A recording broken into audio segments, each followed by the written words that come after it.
بسم اللہ الرحمن الرحیم الحمد للہ رب العالمین والصلاة والسلام علی اشرف الانبیاء والمرسلین وعلی آلہ وصحبہ ومن تبعہم بإحسان الی یوم الدین۔ ناظرین کرام، دینی و اسلامی بھائیوں، انسان کے لیے وقت ایک بہت بڑی اہمیت کا حامل ہوتا ہے۔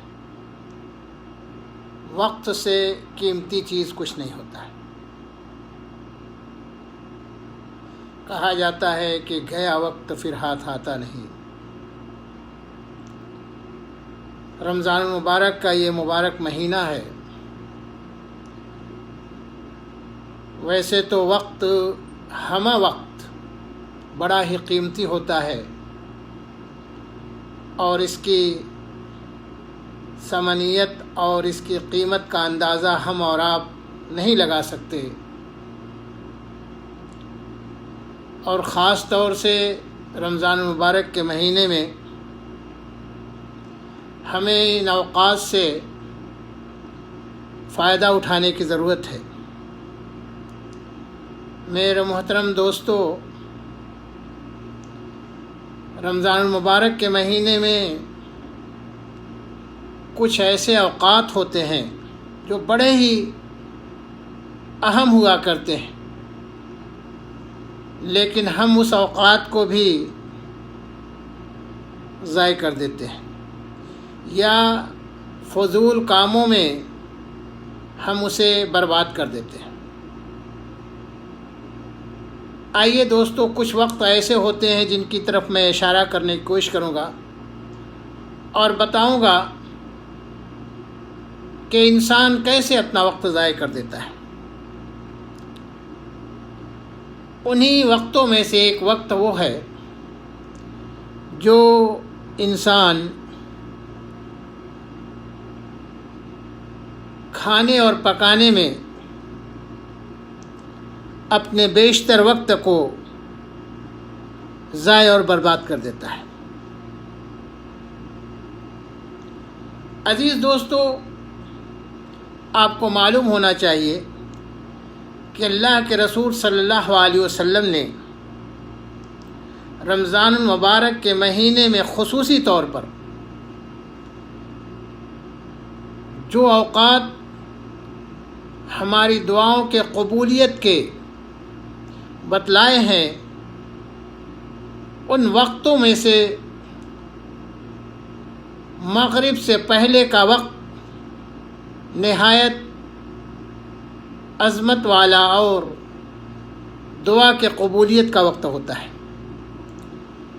لیکن ان وقتوں میں جو مغرب سے پہلے کا وقت ہوتا ہے، عصر کے بعد کا، گھر کی عورتیں پورا وقت مطبخ کے اندر گزار دیتی ہیں اور مرد بھی پورا وقت جو کہ عبادت کا وقت ہوتا ہے، یقیناً ایسی عبادت کہ جس میں اللہ رب العزت ہماری دعاؤں کو قبول فرماتے ہیں، ہم کھانے پینے کے لوازمات میں اپنے وقت کو ضائع کر دیتے ہیں۔ اس لیے دوستو، عصر کے بعد سے لے کے مغرب تک کا جو وقت ہوتا ہے، میں یہ نہیں کہتا کہ اپنے کھانے پینے کے لوازمات کو آپ نہ کریں، وہ ضروریات زندگی ہے، اس کی ہمیں اور آپ کو ضرورت ہے، بغیر اس کے ہم اور آپ زندہ نہیں رہ سکتے، لیکن اپنے پورے وقت کو ہم صرف کھانے پکانے یا اسی طریقے سے گھر کی عورتیں کھانا پکا رہی ہیں، لوازمات کو مہیا کر رہی ہیں، ہم شام کے وقت سیر و تفریح یا اسی طریقے سے اپنے وقت کو دوسرے ایسے کاموں میں ضائع کر دیتے ہیں جس کا کوئی فائدہ نہیں ہوتا ہے۔ ادھر ادھر بیٹھ کر کے موبائلوں کا استعمال کر کے موبائلوں کے اندر اپنے اوقات کو ہم ضائع کرتے ہیں۔ نہیں دوستو، وہ وقت وہ ہوتا ہے کہ جس میں ہم قرآن مجید کی زیادہ سے زیادہ تلاوت کریں، اس کے معانی کو سمجھیں، اس پر تدبر اور تفکر کریں، اور خاص طور سے افطار سے قبل اللہ رب العزت سے دعا کریں، اس لیے کہ اللہ تبارک و تعالی افطار کے وقتوں کی دعاؤں کو قبول فرماتا ہے۔ اس لیے دوستو،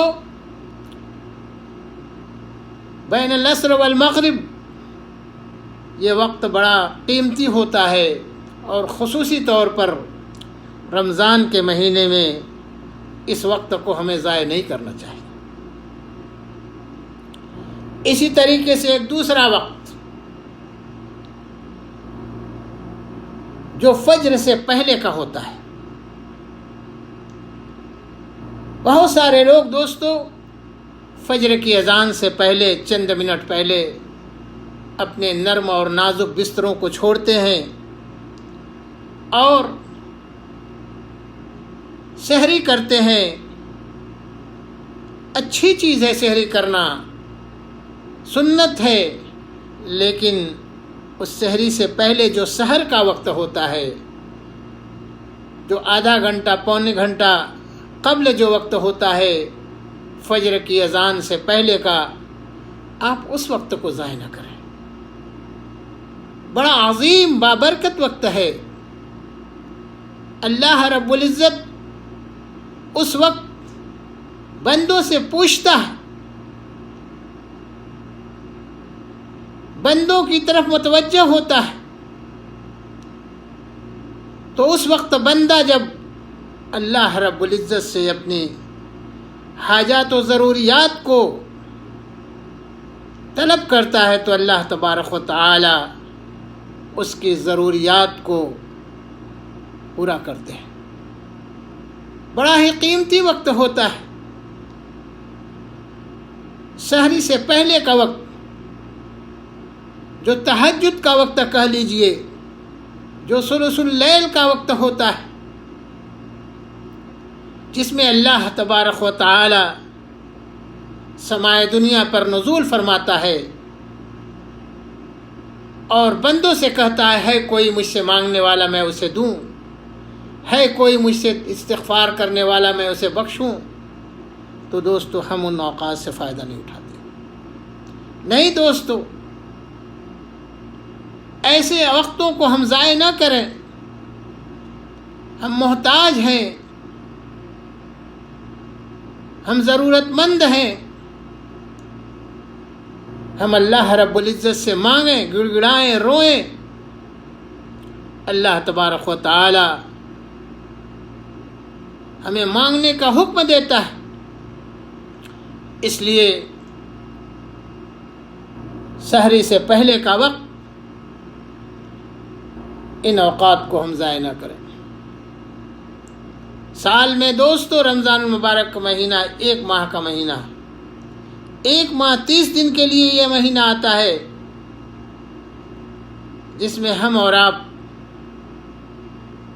اللہ تبارک و تعالی کو اگر راضی نہیں کر سکے دوستو، تو ہم سے بڑا بد نصیب کون ہو سکتا ہے؟ اس لیے اللہ تبارک و تعالی کی عبادت کیجئے ایسے وقتوں میں جس میں اللہ تبارک و تعالی ہم سے اور آپ سے عبادت طلب کرتا ہے، اور جن میں ہماری عبادتوں کو اللہ تبارک و تعالی قبول فرماتے ہیں۔ اور اسی طریقے سے دوستو ایک اور وقت جو فجر کی نماز کے بعد کا ہوتا ہے۔ عموماً دوستو فجر کی نماز لوگ پڑھ کر کے سو جاتے ہیں۔ نہیں دوستو، اللہ تبارک و تعالی سے مانگیے۔ فجر کی نماز پڑھ کر کے حدیث میں آتا ہے اگر کوئی شخص اپنے مصلی پر بیٹھا رہا یہاں تک کہ سورج طلوع ہوا اور سورج طلوع ہونے کے بعد 2 رکعت نماز پڑھ کر کے لوٹتا ہے تو گویا وہ شخص ایک حج کے برابر ثواب اٹھاتا ہے۔ غور کیجئے دوستو، کتنا قیمتی وقت ہوتا ہے فجر کی نماز کے بعد کا کہ ہم اس میں قرآن مجید کی تلاوت کریں، تسبیح اور اذکار کریں، دسترخوان اپنے مصلی پر بیٹھ کر کے اللہ تبارک و تعالیٰ کی عبادت کریں چند لمحوں کے لیے، یہاں تک کہ سورج طلوع ہو جائے اور اس کے بعد ہم 2 رکعت نماز پڑھ لیں۔ عزیز دوستو، لیکن ان قیمتی اوقات سے آج ہم اور آپ غفلت برتتے ہیں اور غافل ہیں۔ یقین جانیے دوستو، گیا وقت پھر ہاتھ آتا نہیں۔ یہ ایسے اوقات ہیں، قیمتی اور اتنے ثمینہ اوقات ہیں کہ جب ضائع ہو جائیں گے، چلے جائیں گے تو سوائے کف افسوس ملنے کے اور کچھ ہاتھ نہیں لگے گا۔ اور خاص طور سے رمضان مبارک کے مہینے میں دوستو ان قیمتی اوقات سے استفادہ حاصل کیجیے اور زیادہ سے زیادہ ان اوقات میں اللہ رب العزت کی عبادت کیجیے۔ غفلت کی نیند نہ سوئیے۔ اللہ وحدہ لا شریک سے دعا کرنا چاہیے اللہ تبارک و تعالی ہمیں ویسے تو ہمہ وقت عبادت کرنے کی توفیق عنایت فرمائے، لیکن خاص طور سے ان اوقاتوں میں جو افطار سے پہلے کا ہے، جو سحری کے وقت کا ہے یا جو نماز فجر کے بعد کا ہے، اس میں زیادہ سے زیادہ عبادت کرنے کی توفیق عنایت فرمائے۔ وآخر دعوانا ان الحمد للہ رب العالمین۔ السلام علیکم ورحمۃ اللہ وبرکاتہ۔